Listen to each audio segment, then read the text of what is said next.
আসসালামু আলাইকুম। আমি নাজরিন সুলতানা, আঙ্গারিয়া হাই স্কুল, আঙ্গারিয়া শরীয়তপুর। আজ আমি অষ্টম শ্রেণীর জন্য ইংরেজি দ্বিতীয় পত্রের উপর একটা ভিডিও নিয়ে এসেছি।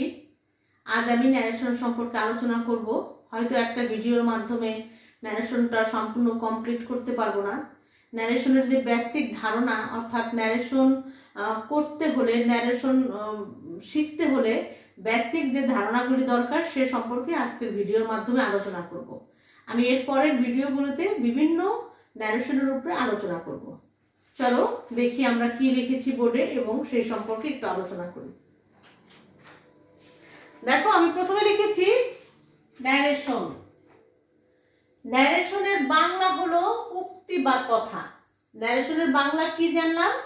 উক্তি বা কথা। আমরা যে গ্রামারই করি, যে ইংরেজি পড়ি না কেন, সেগুলির প্রকৃত বাংলা অর্থ জানতে হবে। আমরা বাঙালি, আমি আগেও বলেছি আমরা বাঙালি। আমাদের বাংলা অর্থ সহকারে যদি আমরা কিছু না জানি, সেটা আমাদের মাথার মধ্যে রিফ্লেক্ট করবে না। তাহলে আমরা কি জানলাম? ন্যারেশনের বাংলা হলো উক্তি বা কথা। এই উক্তি বা কথা গ্রামারে কিভাবে আসে? দেখো, এই উক্তি বা কথাকে আমি যে দুটো জিনিস লিখিনি, এই উক্তি বা কথা হলো দু প্রকার। কয় প্রকার? দুই প্রকার। দুই প্রকার। একটা হলো কি ডাইরেক্ট বা ডিরেক্ট ন্যারেশন, আর একটা হলো ইনডিরেক্ট ন্যারেশন। তাহলে আমরা জানলাম ন্যারেশন দুই প্রকার। একটা হলো ডিরেক্ট বা ডাইরেক্ট ন্যারেশন, আর একটা হলো ইনডিরেক্ট বা ইনডাইরেক্ট ন্যারেশন। এই ডাইরেক্ট ন্যারেশনের বাংলা হলো প্রত্যক্ষ উক্তি, অর্থাৎ সরাসরি যে কথা বলাটা সেটা হলো ডাইরেক্ট ন্যারেশনের বাংলা। আর ডাইরেক্ট ন্যারেশনের বাংলা কি? পরোক্ষ, পরোক্ষ উক্তি। তাহলে আমরা জানলাম ন্যারেশন দু প্রকার। একটা হলো ডিরেক্ট ন্যারেশন, আর একটা হলো ইনডিরেক্ট ন্যারেশন। বাংলায় প্রত্যক্ষ উক্তি, আর একটা কি পরোক্ষ উক্তি, অর্থাৎ সরাসরি কথা। যেমন দেখো, এই যে যেমন আরেকটা সেন্টেন্স লিখছি, হি সেড টু মি, সে আমাকে বলেছিল, আই অ্যাম ইল, আমি অসুস্থ। এই যে সরাসরি সে আমাকে বলেছিল যে আমি অসুস্থ, এটা কি প্রত্যক্ষ সরাসরি ডিরেক্ট ন্যারেশন। আমি যদি এই সেন্টেন্সটাকে ইনডিরেক্ট অর্থাৎ এই ন্যারেশনে পরিবর্তন করতে চাই, তখন আমি বাংলায় কি বলবো? সে আমাকে বলেছিল যে কি সে ছিল অসুস্থ। সে আমাকে বলেছিল যে সে ছিল অসুস্থ। অর্থাৎ প্রত্যক্ষ উক্তির একটু ঘুরে বলাটাই হলো পরোক্ষ উক্তি। সরাসরি না বলে আমরা কি বললাম? একটু ঘুরের মাধ্যমে বললাম। কিরকম? সে আমাকে বলেছিল যে সে ছিল অসুস্থ। যাই হোক, তাহলে আমরা জানলাম ন্যারেশন বাংলা উক্তি বা কথা। ন্যারেশন দু প্রকার, ডিরেক্ট ন্যারেশন আর একটা হলো ইনডিরেক্ট ন্যারেশন। এবং কিভাবে হয় সেটারও উদাহরণ দিয়েছি। এখন আমরা জানবো এই ন্যারেশনটা। দেখো, হি সেড টু মি, কমা দিছি, ইনভার্টেড কমা দিছি, আই অ্যাম ইল, এই একটা সেন্টেন্স। এই ন্যারেশনগুলির দুটি অংশ থাকে। ন্যারেশনের সাধারণত কয়টি অংশ থাকে? দুটি অংশ থাকে। ডাইরেক্ট ন্যারেশনের সাধারণত কয়টি অংশ থাকে? দুটি অংশ থাকে।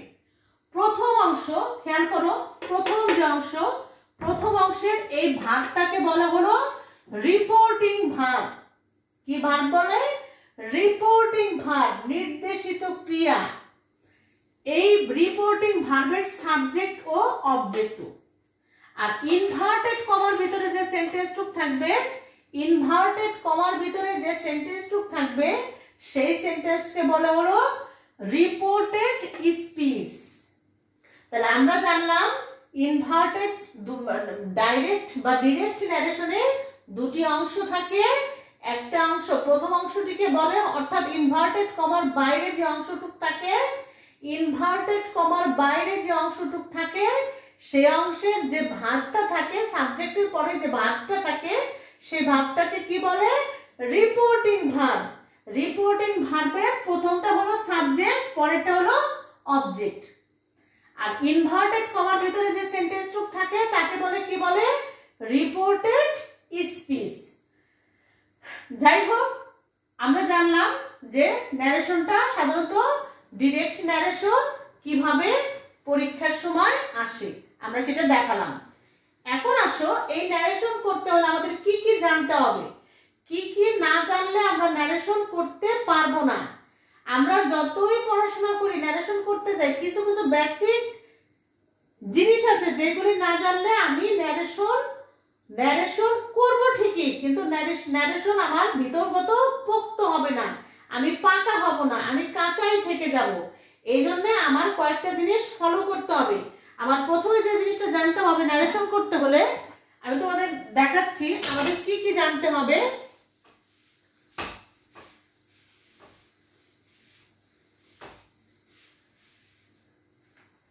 ন্যারেশন করতে হলে প্রথমে জানতে হবে, এক নম্বর যে জানতে হবে টেন্সের গঠন, টেন্স স্ট্রাকচার। যদি টেন্সের গঠন তুমি না জানো, টেন্সের যদি গঠন তুমি না জানো, তাহলে তুমি ন্যারেশন করতে পারবা না। তাহলে আমাদের প্রথমে যে জিনিসটা কনফার্ম করতে হবে সেটা হলো কি, টেন্সের গঠন মোটামুটি আয়ত্তে থাকতে হবে। তারপরে তোমার থাকতে হবে সেন্টেন্স, অর্থাৎ সেন্টেন্স তোমার চিনতে হবে, জানতে হবে। সেন্টেন্সটা দেখেই তোমার চিনতে হবে এটা কোন সেন্টেন্সে পড়ছে। সেন্টেন্স অর্থভেদে সেন্টেন্স 5 প্রকার: অ্যাসার্টিভ, ইন্ট্রোগেটিভ, ইম্পারেটিভ, অপটেটিভ এবং এক্সক্লেমেটরি সেন্টেন্স। এই 5টা সেন্টেন্স তোমার জানতে হবে যে 5টা সেন্টেন্স কোনটা কোন সেন্টেন্স। তারপরে তোমার কি জানতে হবে? টেন্স পরিবর্তন, টেন্স চেঞ্জ। এটা আমি তোমাদের এখন দেখিয়ে দিব। তাহলে আমি কি দেখিয়ে দিব? এই টেন্স চেঞ্জটা আমি তোমাদের কিভাবে টেন্সের পরিবর্তন হয় সেটা দেখিয়ে দিব। তাহলে আমাদের প্রথমে জানতে হবে টেন্সের গঠন, সেটা তোমরা সবাই আশা করি জানো। সেন্টেন্স সবাই চেনো। টেন্সের পরিবর্তনটা কি হয়তো সেটা তোমাদের কাছে নতুন লাগতে পারে। ন্যারেশন করতে গেলে টেন্সের পরিবর্তনটা জানতে হবে, আমি তোমাদের দেখিয়ে দিব। তারপরে কি জানতে হবে? তারপরে তোমার পার্সন চিনতে হবে, person, first person, second person, third person. তারপরে তোমার 5 নাম্বার কি জানতে হবে? কেস, অর্থাৎ কেসের পরিবর্তন। তাহলে তোমাদের এই 5টা জিনিস যদি তোমার ভিতরে না থাকে, এই 5টা জিনিস যদি তোমার ভিতরে কিছু ঘাটতি থাকে, তাহলে তুমি ন্যারেশন করতে পারবা না। আশা করি তোমরা টেন্সের গঠন সবাই পারো, তোমরা সেন্টেন্স সম্পর্কে জানো, তোমরা পার্সন চেনো এবং কেসের পরিবর্তনও জানো। তাহলে তোমরা 5টার মধ্যে 4টাই তোমরা জানো, একটা শুধু জানো না, সেটা হলো টেন্সের পরিবর্তন। এই টেন্সের পরিবর্তনটা ন্যারেশন করতে গেলে প্রয়োজন। যাই হোক, আমি প্রথমে যে জিনিসটা দেখাবো, দেখো আমি লিখেছি আগেই পার্সন এবং কেস। আমরা জানি পার্সন কয় প্রকার? 3 প্রকার: first person, second person, third person. আমরা পার্সন 3 প্রকার জানি। দেখো ফার্স্ট পার্সন আই, আমি কিন্তু সাথে সাথে কেসের পরিবর্তন করাই দেখাইছি। কেস হলো 4 প্রকার, কিন্তু আমাদের গ্রামারের জন্য লাগবে 3 প্রকার: নমিনেটিভ কেস, অবজেক্টিভ কেস আর হলো পসেসিভ কেস। আই হলো নমিনেটিভ কেস, এর অবজেক্টিভ কেস হলো মি, পসেসিভ কেস হলো মাই অথবা মাইন। তাহলে আমরা জানলাম ফার্স্ট পার্সন আই, আরো একটা ফার্স্ট পার্সন আছে উই। উই যদি ফার্স্ট পার্সন হয়, এর অবজেক্টিভ কেস হলো আস, পসেসিভ কেস হলো আওয়ার অথবা আওয়ার্স। তাহলে আমরা জানলাম ফার্স্ট পার্সন আই, আই এর অবজেক্টিভ রূপ হলো মি, পসেসিভ রূপ হলো মাই অথবা মাইন। উইর অবজেক্টিভ রূপ হলো আস, পসেসিভ রূপ হলো আওয়ার অথবা আওয়ার্স। সেকেন্ড পার্সন ইউ হলো নমিনেটিভ রূপ, অবজেক্টিভ রূপ ইউ, পসেসিভ রূপ হলো ইওর অথবা ইয়োর্স। থার্ড পার্সন অনেক কিছুই আছে, আমি 3টা অপশন লিখেছি: হি, শি, দে।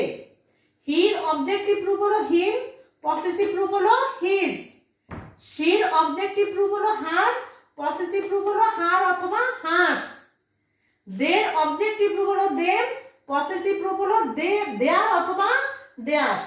তাহলে আমরা পার্সন চিনলাম এবং পার্সনের পাশাপাশি কেস সম্পর্কেও জানলাম। অর্থাৎ 4 এবং 5 নাম্বারটা আমি একসাথে দেখিয়ে দিয়েছি। যদি তোমাদের রিভিউ করার জন্য, তোমাদের মাইন্ড রিভিউ করার জন্য আমি তোমাদের আবারও দেখিয়ে দিলাম পার্সন প্লাস কেস। এখন আমরা জানবো 3 নাম্বার যেটা, সেটা টেন্সের পরিবর্তন। কিভাবে টেন্সের পরিবর্তন করতে হয় আমরা টেন্সের পরিবর্তন দেখব।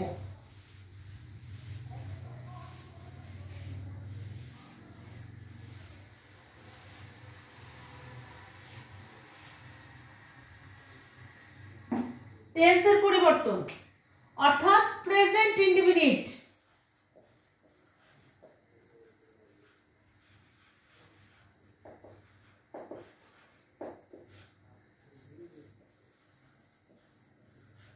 Present continuous,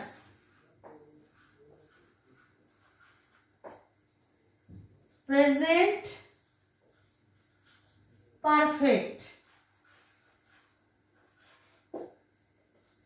present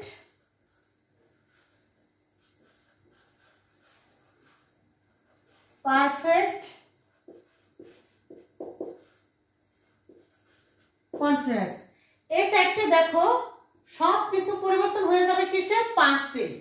present indefinite tense অর্থাৎ এই যে প্রেজেন্ট ইনডিফিনিট টেন্স পরিবর্তন হয়ে past indefinite tense, present continuous tense পরিবর্তন হয়ে past continuous tense, present perfect tense পরিবর্তন হয়ে past perfect tense, present perfect continuous tense পরিবর্তন হয়ে যাবে কি? Past perfect tense. অর্থাৎ সব পাস্ট টেন্স হয়ে যাবে। আমি সংক্ষিপ্ত রূপে লিখলাম past indefinite, past continuous, past perfect, past perfect continuous। তাহলে আমরা জানলাম প্রেজেন্টের চারটে পরিবর্তন হয়ে যাবে কোন টেন্সে? পাস্ট টেন্সে। প্রেজেন্ট ইনডিফিনিট পরিবর্তন হয়ে past indefinite tense, present continuous tense পরিবর্তন হয়ে past continuous tense, present perfect tense পরিবর্তন হয়ে past perfect tense, present perfect continuous tense পরিবর্তন হয়ে পাস্ট পারফেক্ট কন্টিনিউয়াস টেন্স। এটা তোমাদের মনে রাখতেই হবে। এই টেন্সের পরিবর্তন করতে যদি তুমি না পারো, তুমি ন্যারেশন করতে পারবা না। আমি 5টা জিনিস দেখাইছি, যে 5টা জিনিস না জানলে তুমি ন্যারেশন করতে পারবা না। তার মধ্যে একটা হলো টেন্স চেঞ্জ অর্থাৎ টেন্সের পরিবর্তন। তাহলে আমরা জানলাম প্রেজেন্টের চারটে পরিবর্তন হয়ে যায় কিসে? পাস্ট টেন্সে। অর্থাৎ প্রেজেন্টের চারটে, পাস্টের চারটে। আবার দেখো পাস্ট ইনডিফিনিট টেন্স কিসে পরিবর্তন হয়ে যায়?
দেখো আমরা জানলাম প্রেজেন্টের চারটে পরিবর্তন হয়ে যায় পাস্টের চারটে।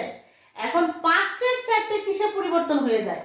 পাস্ট ইনডিফিনিট পরিবর্তন হয়ে যাবে past perfect, past continuous tense পরিবর্তন হয়ে যাবে past perfect continuous tense, past perfect দেখো আমি বড় করে লিখছি নো অর্থাৎ পাস্ট পারফেক্ট এবং পাস্ট পারফেক্ট কন্টিনিউয়াস টেন্স। আমি আবারও বলছি, পাস্ট পারফেক্ট এবং পাস্ট পারফেক্ট কন্টিনিউয়াস টেন্স কোনো পরিবর্তন হবে না। তাহলে আমি আবারও বলতেছি যে প্রেজেন্টের 4টে পরিবর্তন হয়ে যায় পাস্টের 4টে, আর পাস্টের 4টের প্রথম 2টা পাস্ট ইনডিফিনিট এবং পাস্ট পারফেক্ট, এই 2টা শুধুমাত্র দেখো, এই যে পাস্ট ইনডিফিনিট হয়ে যায় পাস্ট পারফেক্ট, দেখো ওর সাথে ও আর ওর সাথে কে, ও, অর্থাৎ পাস্ট ইনডিফিনিট চলে আসে 3 নাম্বারটা পাস্ট পারফেক্টে, আর পাস্ট কন্টিনিউয়াস টেন্স চলে আসে 4 নাম্বারটা পাস্ট পারফেক্ট কন্টিনিউয়াস টেন্সে। তাহলে আমরা জানলাম যে পাস্টের 4টের 2টার পরিবর্তন আছে আর 2টার কোনো পরিবর্তন নাই, অর্থাৎ পাস্ট পারফেক্ট টেন্সের কোনো পরিবর্তন নাই, পাস্ট পারফেক্ট কন্টিনিউয়াস টেন্সেরও কোনো পরিবর্তন নাই। এই হলো আমাদের টেন্সের চেঞ্জ, শুধুমাত্র 2টা টেন্সের উপরে, প্রেজেন্ট এবং পাস্ট। ফিউচার টেন্স সরাসরি দেখো, ফিউচার টেন্স হইলেই সরাসরি ফিউচার টেন্স তো শ্যাল উইলের ব্যবহার, শ্যাল উইলের ব্যবহার, তো শ্যাল এবং উইল। শ্যালের ক্ষেত্রে বসে হয় হলো শুড, উইলের ক্ষেত্রে হয় হলো উড। ফিউচার টেন্সে শুধুমাত্র এটুকুই পরিবর্তন, অন্য কোনো পরিবর্তন নাই। তাহলে আমরা জানলাম ফিউচার টেন্সের ক্ষেত্রে, ফিউচার টেন্স সাধারণত প্রত্যেকটা টেন্সে, ফিউচার ইনডিফিনিট বলো, ফিউচার কন্টিনিউয়াস বলো, ফিউচার পারফেক্ট বলো, ফিউচার পারফেক্ট কন্টিনিউয়াস টেন্স বলো, যে টেন্সে বলো না কেন, ফিউচার সরাসরি হয়ে যাবে শ্যাল, হয়ে যাবে শুড, উইল হয়ে যাবে উড। তবে সাবজেক্ট অনুপাতে শুড এবং উডের ব্যবহার করতে হবে। তবে শুডের ব্যবহার কম করার চেষ্টা করবা, অনেক সময় শুডটা উচিত অর্থে চলে আসে। তাহলে আমরা জানলাম টেন্সের পরিবর্তন। তাহলে আমাদের ন্যারেশন করতে গেলে যে 5টা জিনিস ফুলফিল করতে হয়, সেই 5টা জিনিস আশা করি তোমাদের ফুলফিল হয়ে গেছে। টেন্সের স্ট্রাকচার তোমরা পারো, সেন্টেন্স তোমরা চেনো জানো, টেন্সের পরিবর্তন সম্পর্কে আলোচনা করলাম, আমি পার্সন এবং কেস সম্পর্কে আলোচনা করলাম। আমরা যদি এগুলি জানি তাহলে আমরা ন্যারেশন নিয়ে আলোচনা করতে পারবো। আমরা সামনের ভিডিওতে ন্যারেশন সম্পর্কে আলোচনা করব, অর্থাৎ ন্যারেশন শুরু করব। আজকে আমি ন্যারেশনের প্রাথমিক অবস্থাটা তোমাদের সামনে তুলে ধরলাম। আরো দু একটা জিনিস দেখাচ্ছি তোমাদের, সেটা হলো আরো কিছু ওয়ার্ডের পরিবর্তন হয়ে যায়, সেগুলি দেখাচ্ছি। ন্যারেশন করতে গেলে আরো কিছু ওয়ার্ডের পরিবর্তন হয়ে যায়, সেই ওয়ার্ডগুলি কি কি দেখো। যদি কোনো সেন্টেন্সে মে দেখো, মে থাকলে মাইট, yesterday, yesterday মানে কি গতকাল, এর হবে the previous day। যদি tomorrow থাকে, tomorrow, the next day। যদি কোনো সেন্টেন্সে নাও দেখো, সেন্টেন্সের মধ্যে কোথাও নাও দেখো, নাও হয়ে গেলে হয়ে যায় হলো দেন। যদি কোথাও এগো দেখো, এগোর পরিবর্তে হয়ে যায় হলো বিফোর। যদি কোনো সেন্টেন্সে কাম দেখো, কামের পরিবর্তে হয়ে যায় হলো গো। দেখো আমি কিছু পরিবর্তন দেখালাম। মে থাকলে মাইট হয়ে যায়, যদি yesterday থাকলে দ্য প্রিভিয়াস ডে অথবা দ্য ফ্লোয়িং ডে, আমি শুধু প্রিভিয়াস ডেই দেখলাম। যদি টুমরো থাকো দেখো, যদি কোনো সেন্টেন্সের মধ্যে টুমরো দেখো, টুমরো থাকলে দি নেক্সট ডে। নাও থাকলে কি বসে দেন, এগো থাকলে বিফোর, কাম থাকলে গো। আরো কিছু শব্দ পাবা, যখন পাবা তখনই সাথে সাথে সলভ করে ফেলবা। যাই হোক, আপাতত দৃষ্টিতে এইগুলি সাধারণত বেশি দেখা যায় সেন্টেন্সের মধ্যে, এবং এগুলি পরিবর্তন হয়ে যায়, অর্থাৎ কাম থাকলে গো হয়ে যায়, টুমরো থাকলে দ্য নেক্সট ডে, এরকম ভাবে পরিবর্তন হয়ে যায়। যাই হোক, তোমাদের এই সম্পর্কে অনেক আলোচনা করলাম, প্রাথমিক জ্ঞান আজকে দিলাম ন্যারেশন সম্পর্কে। আমি আরেকটা ভিডিওতে তোমাদের ন্যারেশন নিয়ে আলোচনা করব। ও আরো একটা কথা বলতে ভুলে গেছি, সেটা হলো আমরা 5টা সেন্টেন্সের উপরে ন্যারেশন করব। আমরা কয়টা সেন্টেন্সের উপরে ন্যারেশন করব? 5টা সেন্টেন্সের উপরে। আমি 5টা সেন্টেন্সের উপরে ন্যারেশন একসাথে তোমাদের দেখাতে পারবো না, আমি পার্ট বাই পার্ট দেখাবো। হয়তো দেখা গেছে এক ভিডিওতে একটা সেন্টেন্সের উপরে, আরেকটা ভিডিওতে আরেকটা সেন্টেন্স। যাই হোক, আমি চেষ্টা করব 3-4টা ভিডিওর মাধ্যমে তোমাদের ন্যারেশনটা শেষ করে দিতে। তোমাদের সাথে এতক্ষণ কথা বললাম, তোমরা ভালো থেকো, সুস্থ থেকো, এবং এই ন্যারেশনের স্বাভাবিক নিয়মগুলো যদি তোমরা জানো, আমার জন্য সামনের ভিডিওর মাধ্যমে তোমাদের ন্যারেশন বোঝাতে সম্ভব হবে, আমি সক্ষম হব, আমি ভালোভাবে পারবো। আর যদি তোমরা এগুলি না দেখো, না বোঝো, তাহলে ন্যারেশন সম্পর্কে কিচ্ছু বুঝবা না। ভালো থেকো, সুস্থ থেকো, আল্লাহ হাফেজ।